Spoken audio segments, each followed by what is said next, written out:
Hello students, my name is Rajandani and today we are going to discuss class 10 chapter number 1 development question answers.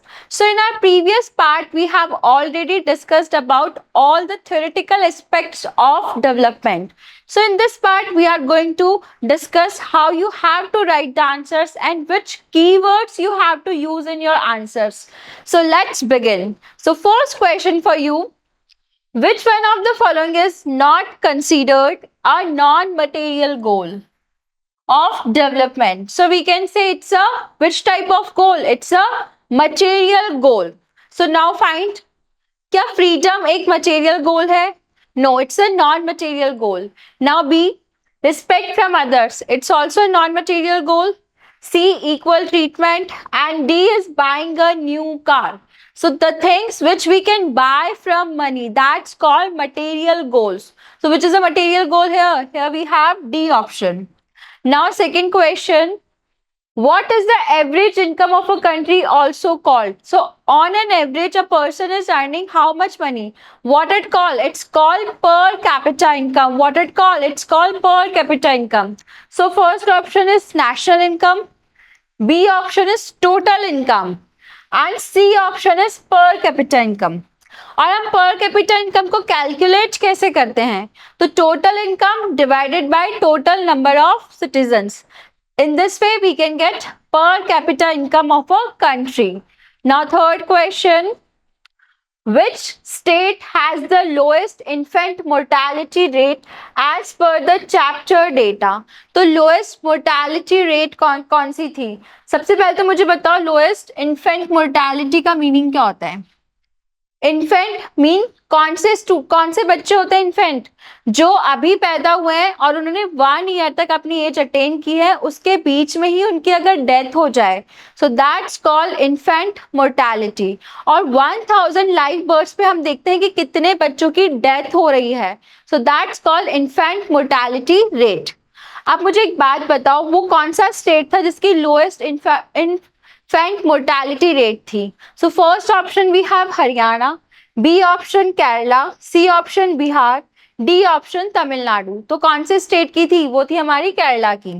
हमने देखा था ना कि केरला के अंदर पब्लिक फैसिलिटीज बहुत अच्छी थी, उसकी वजह से वहां के जो लोग थे वो हेल्थ इंडिकेटर्स में क्या कर रहे थे? बहुत अच्छा परफॉर्म कर रहे थे.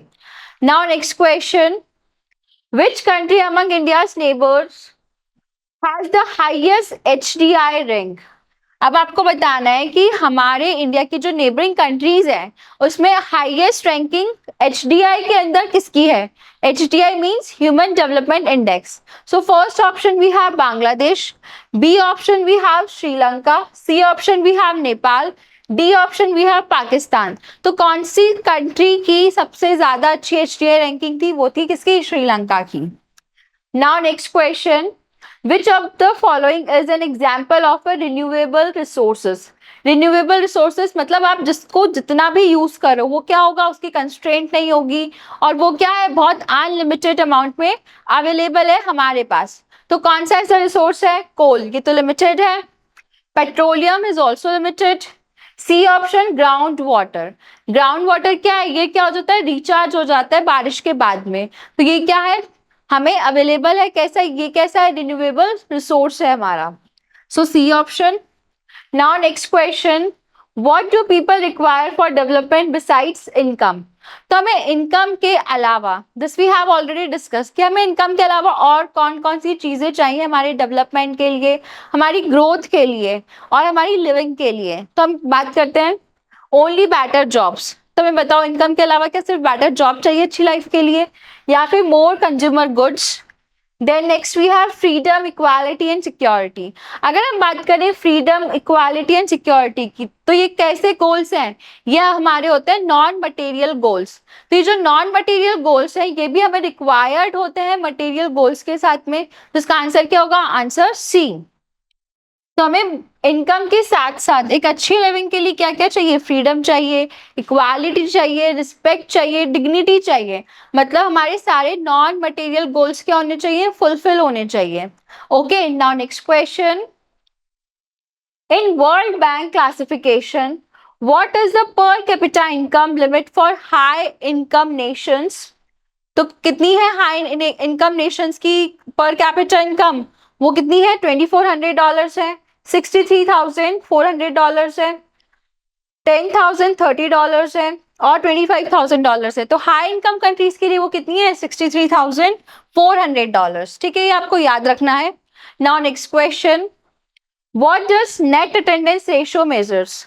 अब net attendance ratio का मतलब हमने पढ़ा था कि जैसे 13-14 ईयर्स के एज ग्रुप में जो भी बच्चे हैं, उस एज ग्रुप के बच्चों में से जितने बच्चे स्कूल अटेंड कर रहे हैं उसको तो आपको न्यूमरेटर में लिखना है, और उसी एज ब्रैकेट में जितने टोटल बच्चे हैं उसको आपको क्या करना है, डिवाइड करना है। और हमें यहाँ पे क्या चाहिए, परसेंटेज अगर फाइंड आउट करना हो तो 100 से मल्टीप्लाई करना होता है। ठीक है, तो अब देखो ऑप्शन कौन सा करेक्ट है, ए total enrollment of all children, B percentage of children completing school, तो क्या वो होता है हमारा net attendance ratio, C is children attending school as a percentage of total in that age group, तो क्या होगा, C ऑप्शन होगा। C ऑप्शन में क्या लिखा है कि बच्चे स्कूल अटेंड कर रहे हैं और किसके अंदर, जो जितने भी उस एज ब्रैकेट के अंदर है उसमें से कितने बच्चे स्कूल अटेंड कर रहे हैं, वो क्या होता है हमारे नेट अटेंडेंस रेशियो।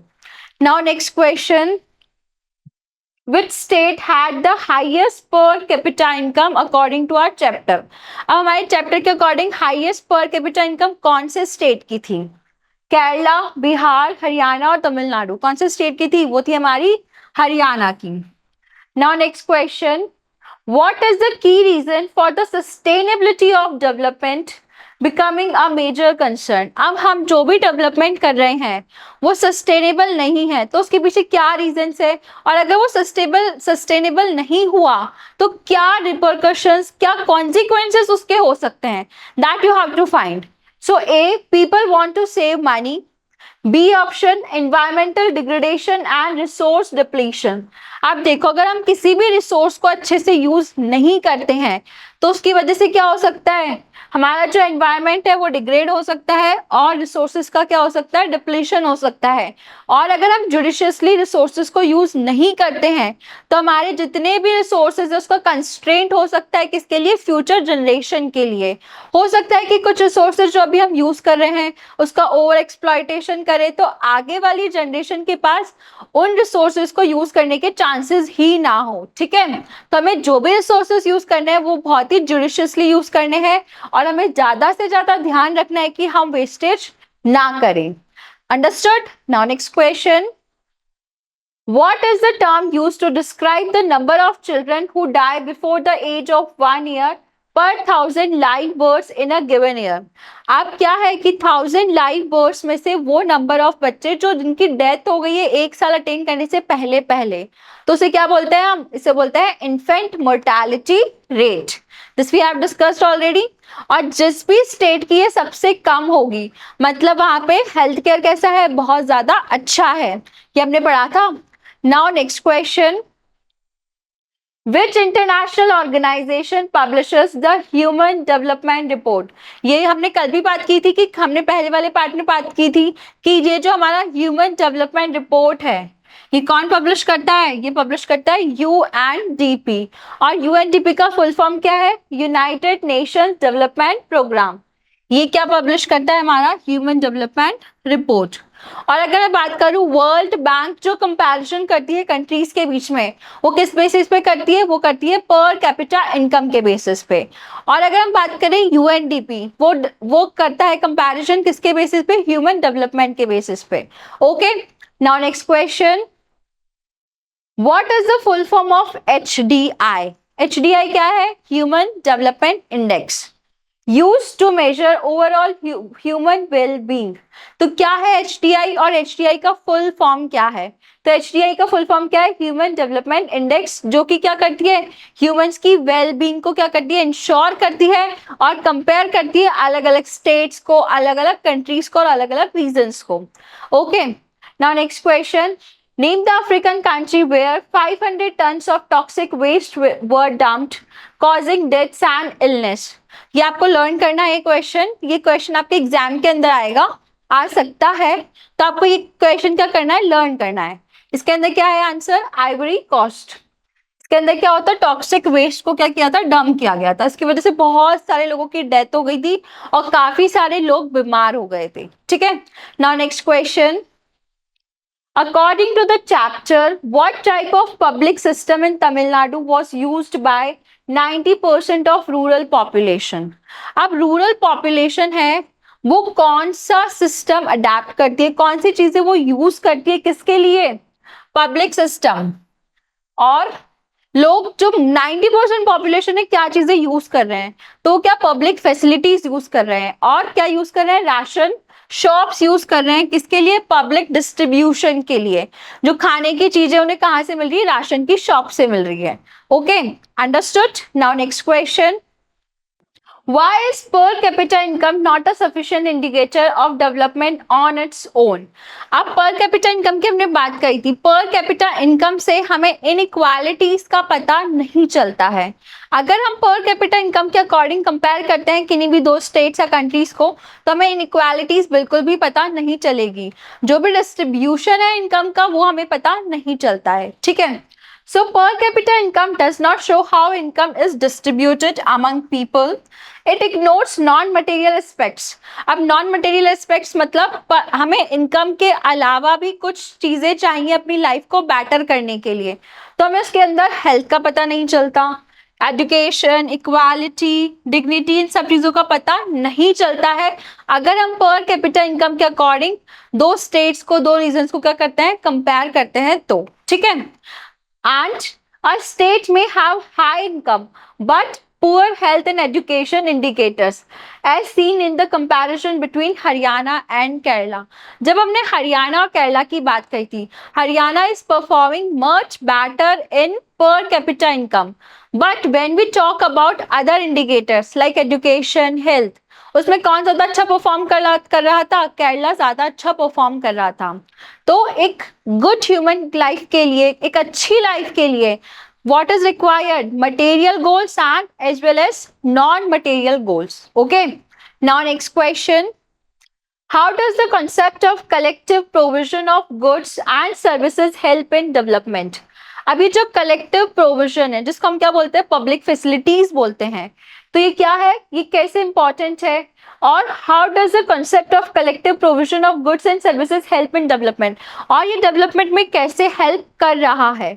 ठीक है, collective provision ensure that essential services, अब कुछ हमारी बेसिक सर्विसेज, एसेंशियल सर्विसेज होती है जो सबके पास एक्सेस होनी चाहिए, सारे लोग एक्सेस कर सकें। उसमें क्या है, एजुकेशन है हमारा, और अच्छी हेल्थ है, हमको अच्छा खाना मिले, न्यूट्रिशियस फूड मिले, so that is basic need. तो बेसिक नीड सबकी क्या होनी चाहिए, फुलफिल होनी चाहिए। तो जब हम बात करते हैं हमारी किसकी, कलेक्टिव प्रोविजन की, तो उसके अंदर हम इंश्योर करते हैं, गवर्नमेंट इंश्योर करती है कि सभी लोगों को उनकी बेसिक रिक्वायरमेंट्स के अकॉर्डिंग सारी चीजें मिले। ठीक है, तो इंश्योर करते हैं जैसे आपको एजुकेशन मिले, हेल्थ मिले, सिक्योरिटी मिले, are accessible and affordable for all, it is cheaper and more efficient. क्योंकि आपको ये कौन प्रोवाइड करता है, आपको गवर्नमेंट प्रोवाइड करती है। As seen in the example like public schooling and community health programs, उसके थ्रू क्या इंश्योर किया जाता है कि आपको अच्छी हेल्थ मिले, आपको न्यूट्रिशियस फूड मिले। आप जैसे कि गवर्नमेंट स्कूल्स होती हैं, गवर्नमेंट स्कूल में आप क्या करते हो, अच्छी एजुकेशन ले सकते हो। तो गवर्नमेंट क्या इंश्योर करती है कि आपकी बेसिक नीड्स को कैसे ना कैसे करके फुलफिल किया जा सके। ठीक है, understood, are you able to get what I want to say, कि पब्लिक फैसिलिटीज कैसे हेल्प करती है लोगों की, किसके अंदर, उनके डेवलपमेंट के अंदर। Okay, now without collective efforts individual may not be able to afford such services alone. अब क्या होता है, हमारी सोसाइटी के अंदर दो टाइप के लोग हैं, हैव्स एंड हैव नॉट्स। कुछ लोग तो सारी सर्विसेज को अवेल कर सकते हैं क्योंकि उनके पास क्या है, मनी है, बट हमारी सोसाइटी का कुछ पोर्शन ऐसा है, कुछ लोग ऐसे हैं जो किस कैटेगरी में आते हैं, हैव नॉट्स की कैटेगरी में आते हैं, और उनके पास मनी नहीं है, उनके पास रिसोर्सेज नहीं है। तो उनका भी डेवलपमेंट करने के लिए गवर्नमेंट क्या देती है, पब्लिक फैसिलिटीज देती है, ताकि वो पब्लिक फैसिलिटीज को एक्सेस कर सके और अपनी सारी बेसिक रिक्वायरमेंट्स को फुलफिल कर सके। Okay, now next question, explain with an example how employment with less pay can be more beneficial than high paying jobs. अब क्या क्वेश्चन है, किस किस में एक्सप्लेन करना है आपको, एम्प्लॉयमेंट विथ लेस पे but can be more beneficial. And high paying jobs. अब क्या है, दो तरह के एम्प्लॉयमेंट है, एक तो जो रेगुलर हो बट सैलरी कम मिल रही हो, और दूसरा क्या है, हाई पेइंग जॉब हो बट रेगुलर ना हो। तो आपको कौन सी जॉब चाहिए होगी, जो रेगुलर हो, भले ही वो क्या करे, हमें कम पे करे। क्यों? क्योंकि अगर हमें, जब हमें रेगुलरली एम्प्लॉयमेंट मिलेगा तो हमें सेंस ऑफ सिक्योरिटी फील होगी, ठीक है। और सेंस ऑफ सिक्योरिटी क्या है, हमारा नॉन मटेरियल गोल है। अगर हमें सेंस ऑफ सिक्योरिटी रहेगी तो हमारा वर्क लाइफ बैलेंस अच्छा होगा, हमारे माइंड को क्या रहे, हम रिलैक्स रहेंगे, ठीक है। A job offering less pay but regular employment can enhance security and provide a better work-life balance. For example, a stable government job may pay less than a private job. अभी हमने देखा है कि बहुत सारे लोग गवर्नमेंट जॉब की preparation करते हैं। उसका रीजन क्या है? उसका रीजन यह है कि गवर्नमेंट जॉब आपको क्या देती है, सेंस ऑफ सिक्योरिटी देती है, okay, but offers job security and time for family which improves quality of life. अब प्राइवेट जॉब में क्या है, सैलरी तो ज्यादा है बट सेंस ऑफ सिक्योरिटी क्या है, बिल्कुल कम है, okay. Now next question, what does the statement "we have not inherited the world from our forefathers, we have borrowed it from our children" imply in terms of development? अब इसमें क्या बोला गया है कि हम जो भी रिसोर्सेज यूज कर रहे हैं वो हमारी प्रॉपर्टी नहीं है, जो हमको कहाँ से मिली, अपने फॉरफादर से, हमारे हमारे एंसेस्टर से मिली है। हमने क्या किया है, उसे बोरो किया है, किससे, हमारे चिल्ड्रन से। तो हमें, अगर हमने किसी भी चीज को अगर बोरो, अगर हम कोई चीज करते हैं तो हम उसको बहुत अच्छे से यूज करते हैं ताकि उसमें कुछ भी फॉल्ट ना हो जाए, उसमें कोई भी फ्लॉज ना हो जाए, ठीक है। तो अभी हमको एक्सप्लेन करना है डेवलपमेंट के सेंस में कि डेवलपमेंट में कैसे रेलेवेंट है ये स्टेटमेंट। तो कैसे रेलेवेंट है, this statement highlights the need for sustainable development. आप जो भी डेवलपमेंट कर रहे हो वो सस्टेनेबल होना चाहिए। ऐसा ना हो कि आप सारे रिसोर्सेज को ओवर एक्सप्लॉयटेशन करके सब कुछ अभी ही यूज कर लो। आपको जो भी रिसोर्सेज है उसको बहुत अच्छे से यूज करना है ताकि फ्यूचर जनरेशन भी उसे यूज कर सके। तो डेवलपमेंट होना चाहिए, बट वो डेवलपमेंट किस कैटेगरी का होना चाहिए, सस्टेनेबल डेवलपमेंट होना चाहिए। It implies that we must use natural resources responsibly so that future generations also benefit from them. जो भी हम resources यूज कर रहे हैं उन्हें हमें इतना अच्छे से यूज करना है ताकि हमारी फ्यूचर जनरेशन भी उन रिसोर्सेज को क्या कर सके, एक्सेस कर सके, यूज कर सके, okay. It encourages long-term thinking and environmental care in the development process. आपको क्या करना है, अपना विजन लॉन्ग टर्म के लिए बनाना है, हमें शॉर्ट टर्म के लिए चीजें नहीं देखनी है कि सिर्फ जो भी रिसोर्सेज है हमारी जनरेशन यूज कर ले और हमारी नेक्स्ट जनरेशन के लिए कुछ भी ना बचे। तो हमें इस तरीके से रिसोर्सेज को यूज करना है कि हम भी यूज करें और हमारी आने वाली जनरेशन भी उन सेम रिसोर्सेज को क्या कर सके, यूज कर सके, okay. Now next question, what are the consequences of overusing groundwater as explained in the chapter? अब आप बताओ मुझे एक बात, अगर आप ओवर एक्सप्लॉयटेशन करते हो किसी भी तरीके से किसी भी रिसोर्स का तो क्या होगा, उसकी वजह से जो रिसोर्स है वो क्या होगा, डिप्लीट होना स्टार्ट हो जाएगा। तो अगर हम बात करें ग्राउंड वाटर की, ग्राउंड वाटर लिमिटेड है, अगर आप उसका ओवर एक्सप्लॉयटेशन करते जाओगे तो उसका क्या होगा, लेवल डिप्लीट होता जाएगा। So overuse of groundwater can lead to a serious water crisis, क्योंकि अगर वो रिचार्ज नहीं हो रहा है, अगर बारिश हो नहीं रही है प्रॉपर तरीके से और आप ग्राउंड वाटर को यूज किए जा रहे हो तो क्या होगा, ग्राउंड वाटर का लेवल डिक्रीज हो जाएगा। उसकी वजह से काफी सारे क्या हो सकते हैं, नेगेटिव इम्पैक्ट्स हो सकते हैं हमारे एनवायरमेंट के अंदर। And about 300 districts have reported a water level decline of over 4 meters in 20 years. Last 20 years के अंदर 4 मीटर का डिक्लाइन हो गया है किसके अंदर, ग्राउंड वाटर के अंदर। तो इसका प्रॉपर रिचार्ज होना इंपॉर्टेंट है, जैसे बारिश होगी वो प्रॉपर तरीके से रिचार्ज होगा, then you can use ground water. If current uses countries 60% of the country will overuse groundwater in 25 years. अब क्या है, अगर हम बात करें करंट यूजेस की तो 60% of the country will over use ground water in 25 years, threatening agriculture and drinking water availability. अब ये किसके लिए नुकसान कर रहा है, एग्रीकल्चर के लिए, and it is very harmful for किसके लिए, ड्रिंकिंग वाटर के लिए। It has very negative impacts, okay. Now next question, Explain the idea that different people have different developmental goals. Support your answer with examples. अब different development goals कैसे हो सकते हैं, ये डिपेंड करता है आपका आपका बैकग्राउंड क्या है, आप कहाँ से बिलोंग करते हो, आपकी रिक्वायरमेंट्स क्या है, आपकी नीड्स क्या है, उसके अकॉर्डिंग क्या होंगे आपके डेवलपमेंटल गोल्स होंगे. तो people have different needs and aspirations, hence their development goals differ. क्योंकि उनकी कंडीशंस क्या हैं, डिफरेंट है, और उनका माइंडसेट भी क्या है, डिफरेंट है, और वो डिफरेंट डिफरेंट जगह से बिलोंग करते हैं. उसके एग्जांपल्स क्या है, a landless labourer wants more employment and education for children. अब जो लैंडलेस लेबर है उसको क्या चाहिए होगा कि उसके बच्चों को एजुकेशन मिल जाए, उसको रोज काम मिल जाए. ठीक है, ये उसकी रिक्वायरमेंट्स है. और अगर मैं बात करूं, अ प्रॉस्परस फार्मर डिजायर्स, अब जो एक प्रॉस्परस फार्मर है उसको क्या चाहिए होगा, उसके जो जितनी भी फसल हुई है उसके दाम अच्छे मिल जाए, उसके बच्चे अच्छे से सेटल हो जाए, ब्रॉड चले जाए, ये उसकी क्या होंगे, डिजायर्स होंगी. और अगर मैं बात करूं, a girl from a rich urban family seeks freedom and equality. अब एक जो गर्ल है जिसका जेंडर डिफरेंट है, उसको क्या चाहिए अपनी लाइफ से, कि उसकी लाइफ स्मूथ हो, उसको फ्रीडम मिले, इक्वालिटी मिले, और उसकी लाइफ क्या हो, अच्छी हो.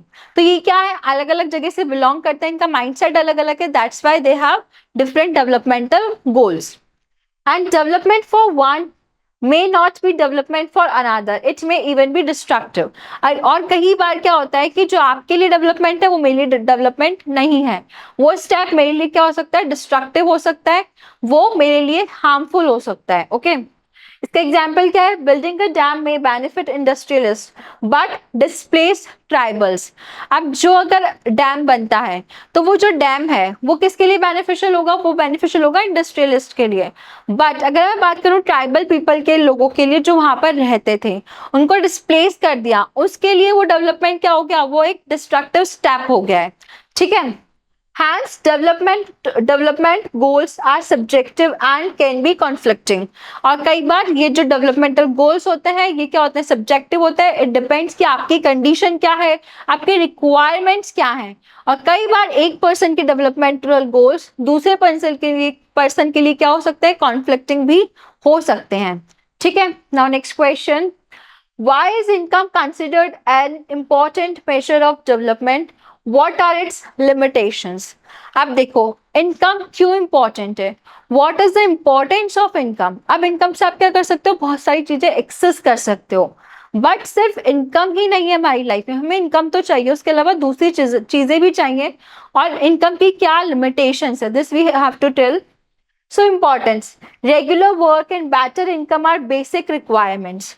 अब क्या है, रेगुलर वर्क मिले, आपको अच्छी इनकम मिले, ये क्या एक बेसिक रिक्वायरमेंट है. More income means more material goods you can access and services.